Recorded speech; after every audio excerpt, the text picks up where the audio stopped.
श्री गणेशाय नमः। जय श्री कृष्णा। ओम नमो भगवते वासुदेवाय। राधे राधे।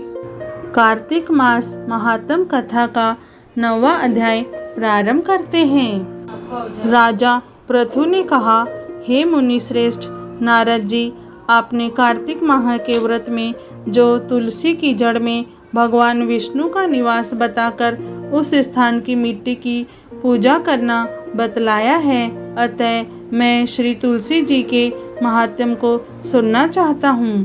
तुलसी जी कहाँ और किस प्रकार उत्पन्न हुई, यह बताने की कृपा करें। नारद जी बोले, राजन, अब आप तुलसी जी की महत्ता और उनके जन्म का प्राचीन इतिहास ध्यान पूर्वक सुनिए। एक बार देवगुरु बृहस्पति और देवराज इंद्र भगवान शंकर का दर्शन करने कैलाश पर्वत की ओर चले। तब भगवान शंकर ने अपने भक्तों की परीक्षा लेने के लिए जटाधारी दिगंबर का रूप धारण कर उन दोनों के मार्ग में अवरोध उत्पन्न किया।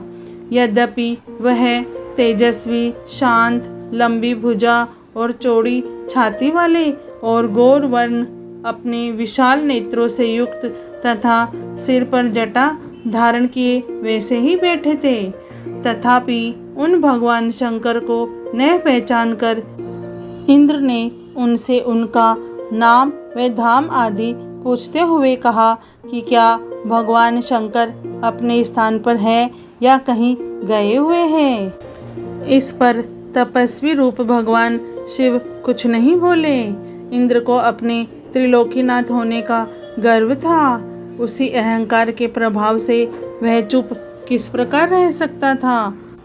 उसने क्रोधित होते हुए उस तपस्वी को धुड़क कर कहा, अरे, मैंने तुझसे कुछ पूछा है और तू उसका उत्तर भी नहीं देता।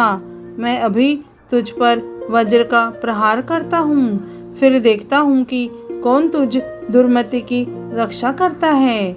इस प्रकार कहकर जैसे ही इंद्र ने उस जटाधारी दिगंबर को मारने के लिए हाथ में वज्र लिया, वैसे ही भगवान शिव ने वज्र सहित इंद्र का हाथ स्तंभित कर दिया और विकराल नेत्र कर उसे देखा। उस समय ऐसा प्रतीत हो रहा था कि वह दिगंबर प्रज्वलित हो उठा है और वह अपने तेज से जला देगा। भुजाएं स्तंभित होने के कारण इंद्र दुखित होने के साथ साथ अत्यंत कुपित भी हो गया।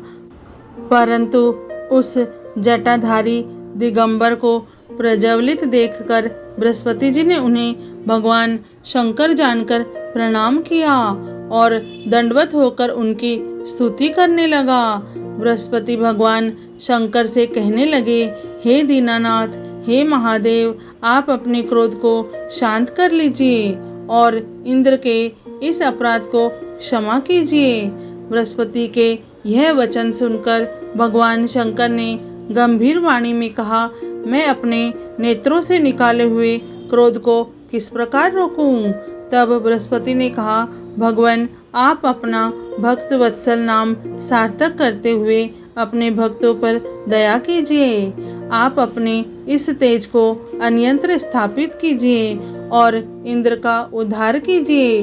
तब भगवान शंकर गुरु बृहस्पति से बोले, मैं तुम्हारी स्तुति से अत्यंत प्रसन्न हूँ। तुमने इंद्र को जीवन दान दिलवाया है। मुझे विश्वास है कि मेरे नेत्रों की अग्नि अब इंद्र को पीड़ित नहीं करेगी। बृहस्पति से इस प्रकार कहकर भगवान शिव ने अपने मस्तक से निकाले हुए अग्नि में तेज को अपने हाथों में ले लिया और फिर उसे क्षीर सागर में डाल दिया। तत्पश्चात भगवान शंकर अंतर ध्यान हो गए। इस प्रकार जिसको जो जानने की कामना थी उसे जानकर इंद्र और बृहस्पति अपने अपने स्थान को चले गए। कार्तिक मास महात्म कथा का 9वां अध्याय पूर्ण हुआ। ओम नमो भगवते वासुदेवाय। जय श्री कृष्ण। राधे राधे।